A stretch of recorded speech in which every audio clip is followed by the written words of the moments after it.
Hi friends, welcome to ರೇಖಾಳು ಸುದ್ದಿ. ಇವತ್ತು topic ಚೆನ್ನಾಗಿದೆ, ನಾಮಿನೇಷನ್ ಹೀಟ್. ಆದರೂ ಮೊದಲೇ ಹೇಳಬೇಕಂದ್ರೆ ಈ ಜಗದೀಶ್ ಅವರದು ಟಾರ್ಚರ್ ಸ್ವಲ್ಪ ಹೊತ್ತು ಹಂಗೆ ನಡೆದಿದೆ.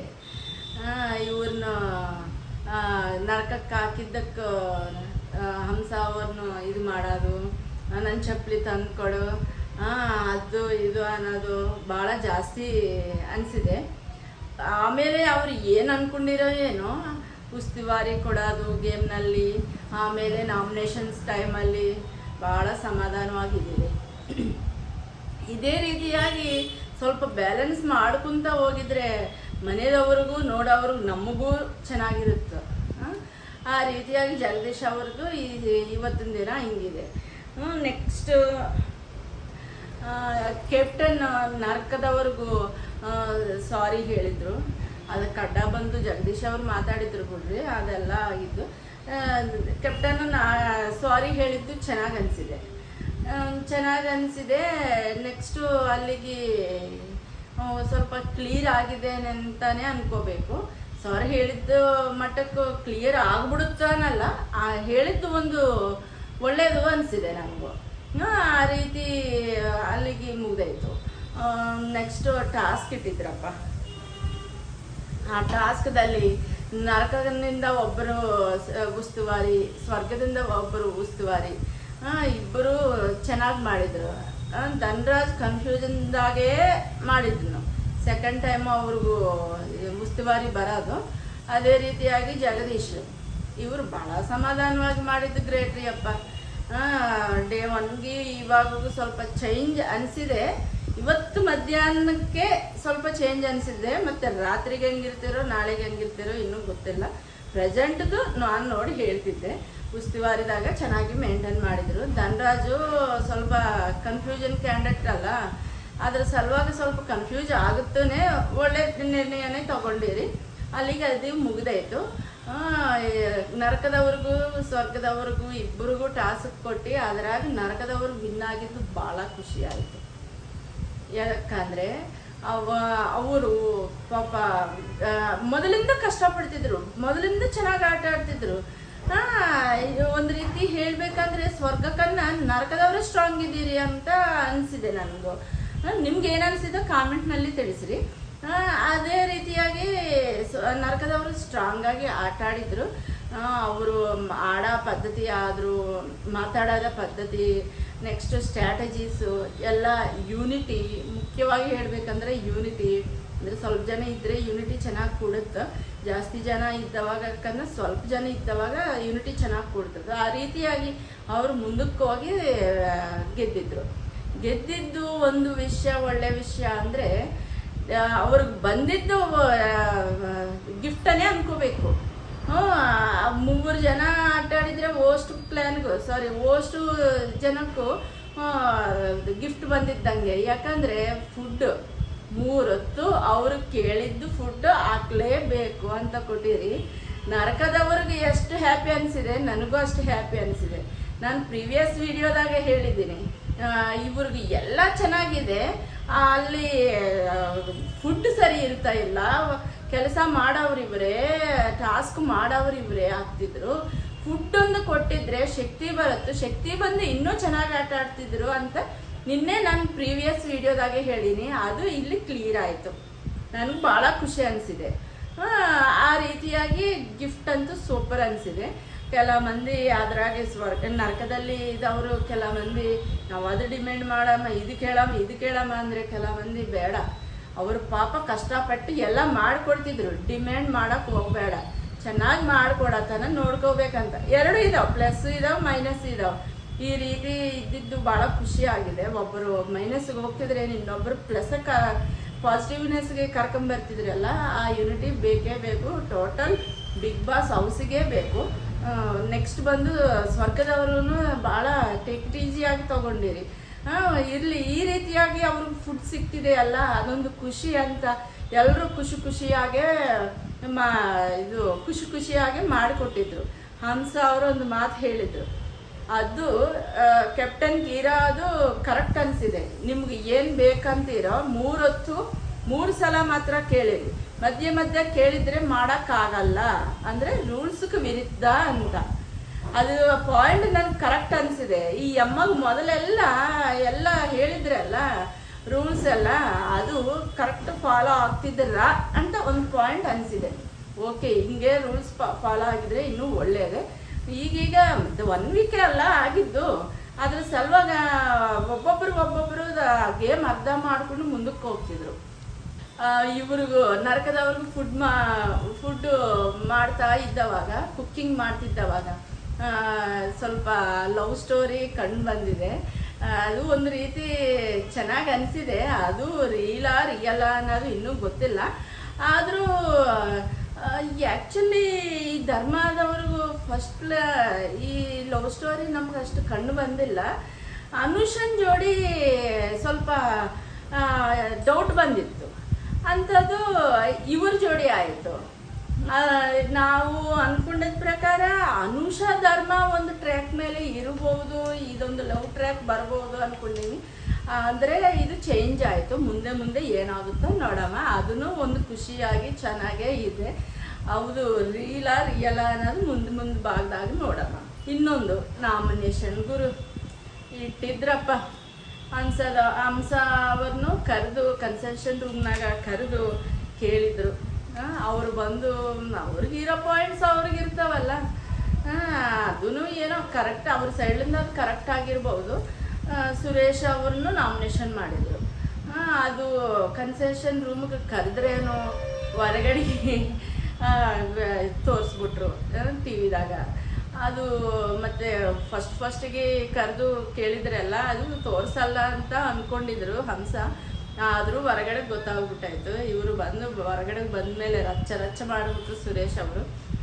ಹಿಂಸರಾಜ್ ಆಗಿದ್ದ ಈ ಜಗದೀಶ್ ಕೂಲ್ ಮಾಡೋದು, ಏನನ್ನಿದ್ರೆ ನನ್ನ ಜೋಡಿ ಮಾತಾಡು ಅಂದರೆ ಅವರಿಬ್ಬರು ನಾಮಿನೇಷನ್ನಾಗ ಹೋಗಿದ್ರೆ ನಿನ್ನ ಜೋಡಿ ಏನು ಮಾತಾಡೋದಪ್ಪ ಅಂದ್ಕೊಂಡಿದ್ದೆ ನಾನು. ಆದರೂ ಅಪ್ಪನ ಮಾತು ಯಾರು ಸೀರಿಯಸ್ ಆಗೇ ತೊಗೊಳಂಗಿಲ್ಲ. ಸುರೇಶ್ ಸ್ವಲ್ಪ ನಾಮಿನೇಷನ್ ಆಗಿದ್ದ ಸಲುವಾಗಿ ಸ್ವಲ್ಪ ಹೀಟ್ ಆಗಿದ್ರು. ಆಮೇಲೆ ಅವರೇ ಅರ್ಧ ಮಾಡ್ಕೊಂಡ್ರೆ ನನಗೂ ಟೈಮ್ ಬರುತ್ತೆ, ಆಮೇಲೆ ನೋಡ್ಕೊತೀನಿ ಅಂತ ವೆಯ್ಟ್ ಮಾಡಿದರು. ನೆಕ್ಸ್ಟ್ ಉಳಿಕಿದ್ದವ್ರು ಎಲ್ಲರಿಗೂ ನಾಮಿನೇಷನ್ ಇಡ್ತಿದ್ರು. ಅದು ಯಾರಿಬ್ಬರು ಕ್ಲೋಸ್ ಇರ್ತಿದ್ರೋ ಅವರಿಬ್ಬರಿಗೆ ನಾಮಿನೇಷನ್ ಸ್ಟೇಜ್ ಮೇಲೆ ನಿಂದಿಸೋದು. ಅದು ಒಂದು ರೀತಿ ಒಳ್ಳೆ ಸ್ಟ್ರಾಟಜಿ. ಅದು ಬಿಗ್ ಬಾಸ್ ಸ್ಟ್ರಾಟಜಿ ಒಳ್ಳೆಯದು, ಚೆನ್ನಾಗಾಯಿತು. ಸ್ಟಾರ್ಟಿಂಗ್ನಲ್ಲೇ ಫೈನಲ್ ಹೀಟ್ ತರ್ತಿದ್ರು ಅನಿಸ್ಬಿಟ್ಟಾಯಿತು. ನಿಮ್ಗೆ ಏನು ಅನಿಸಿದ ಕಾಮೆಂಟ್ ರೂಪದಲ್ಲಿ ಹೇಳ್ರಿ. ಫಸ್ಟಿಗೆ ಒಂದು ವಿಕ್ರಮ್ ಮಂಜು ಇವರಿಬ್ಬರು ಪಾಪ ಅಣ್ಣ ತಮ್ಮ ಥರ ಇಬ್ಬರು ಚೆನ್ನಾಗಿ ಇರ್ತಿದ್ರು. ಆದರೂ ಯಾರ ಮನಸ್ಸಿದಾಗ ಏನಿದೆ ಅಂತ ತಿಳ್ಕೋಬೇಕಂತ ಅಂದ್ಕೊಂಡಿರೋ ಏನೋ ಇಬ್ಬರದು ಓಪನ್ ಮಾಡಿಬಿಟ್ರು.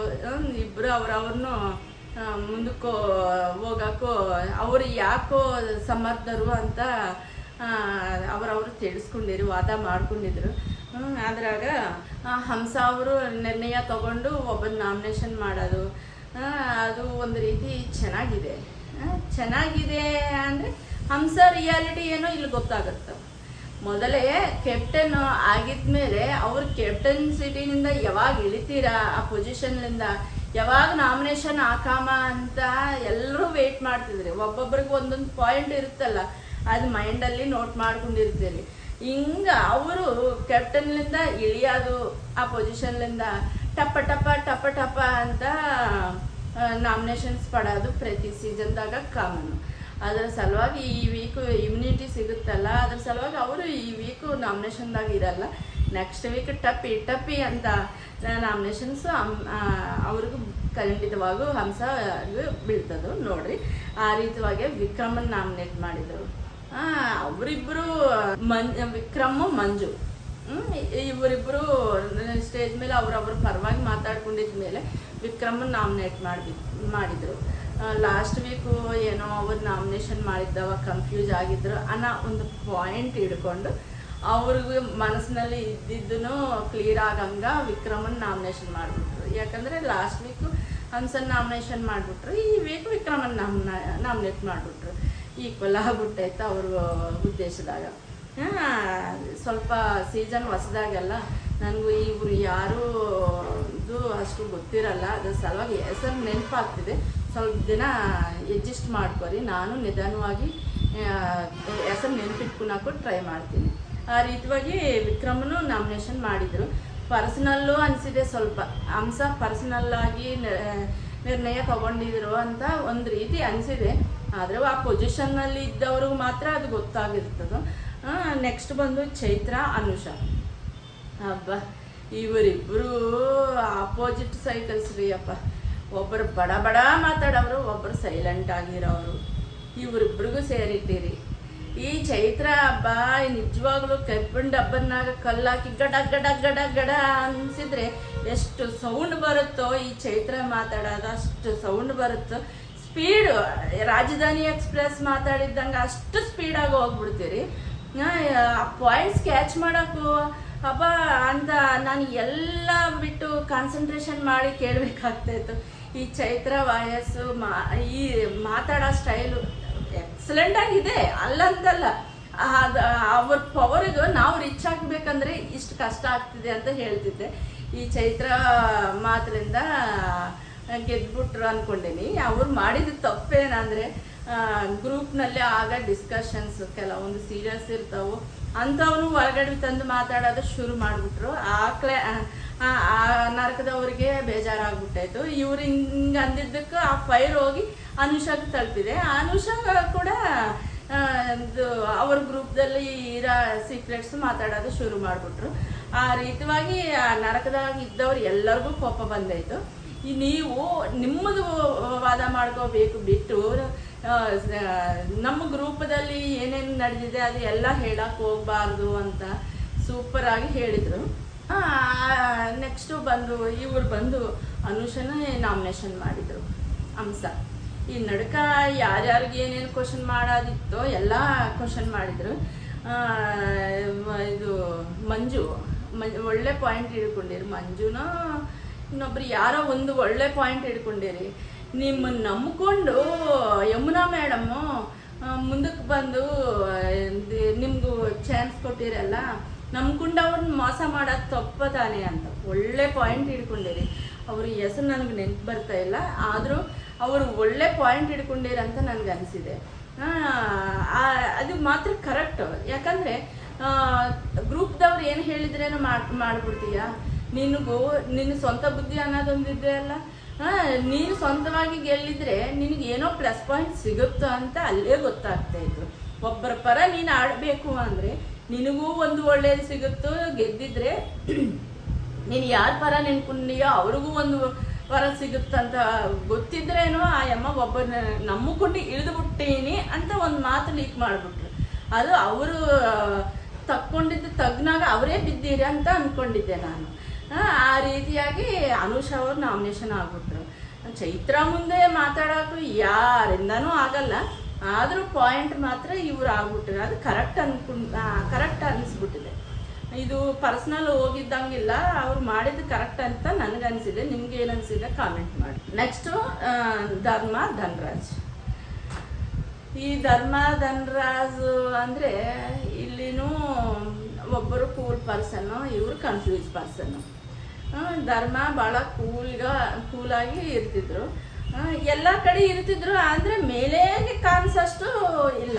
ಅಡುಗಿನಾಗ ಇರ್ತೀರಿ, ಎಲ್ಲರೂ ಕಾನ್ವರ್ಜೇಷನ್ನಾಗ ಇರ್ತೀರಿ, ಏನನ್ನ ಹೀಟ್ ಮೂಮೆಂಟ್ ಬಂದರೆ ಮಾತಾಡ್ತೀರಿ. ಅಂದರೆ ಚೈತ್ರ ಅಷ್ಟು ಟಾಪು ವಾಯ್ಸ್ ಅಲ್ಲ, ಇವ್ರಿಗೆ ಇದ್ದ ಸ್ಟೇಬಿಲಿಟಿನಾಗೆ ಇವ್ರು ಮಾತಾಡ್ತೀರಿ. ಎಲ್ಲಿ ಹಿಂದೆ ಏನೂ ಉಳಿದಿಲ್ಲ ಅಂತ ನನಗೆ ಅನಿಸಿಕೆ. ಇವರು ಬಂದು ಧನ್ರಾಜ್ ಅವರು ಓಕೆ, ಇವರು ಏನು ಕಡಿಮೆ ಅಲ್ಲ. ಅಂದರೆ ಏನನ್ನ ಆರ್ಗ್ಯುಮೆಂಟ್ಸ್ ಬಂದರೆ ನಿಂತ್ಕೊಂಡು ಮಾತಾಡೋಷ್ಟು ಧೈರ್ಯ ಇವ್ರಿಗಿಲ್ಲ. ಯಾಕಂದರೆ ಇಂಡಸ್ಟ್ರಿ ಇವೆಲ್ಲ ಇವ್ರಿಗೆ ರೂಢಿ ಇಲ್ಲೋ ಏನೋ ನನಗೆ ಗೊತ್ತಿಲ್ಲ. ಆದರೂ ಭಾಳ ಕನ್ಫ್ಯೂಷನ್ ಮಾಡ್ಕೊತೀರಿ, ಭಾಳ ಭಯ ಪಡ್ತೀರಿ. ಅದೊಂದು ಇವ್ರಿಗೆ ಇಷ್ಟು ಪ್ರಾಬ್ಲಮ್ಸ್ ಇರುತ್ತೋ.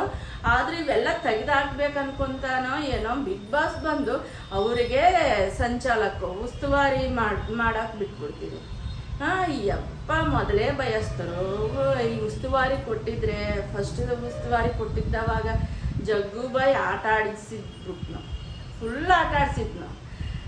ಅದ್ರಾಗೆ ಸ್ವಲ್ಪ ಸ್ಟ್ರಾಂಗ್ ಆಗೋದು, ಓಹೋ ನಾನು ಹಿಂಗೆ ಆಟ ಆಡ್ಬೇಕಾ ಅಂದ್ಕೊಂಡು ಸ್ವಲ್ಪ ಒಂದು ಸ್ಟೆಪ್ ಮುಂದಕ್ಕೆ ಹಾಕಿದ್ರು ಧನರಾಜು.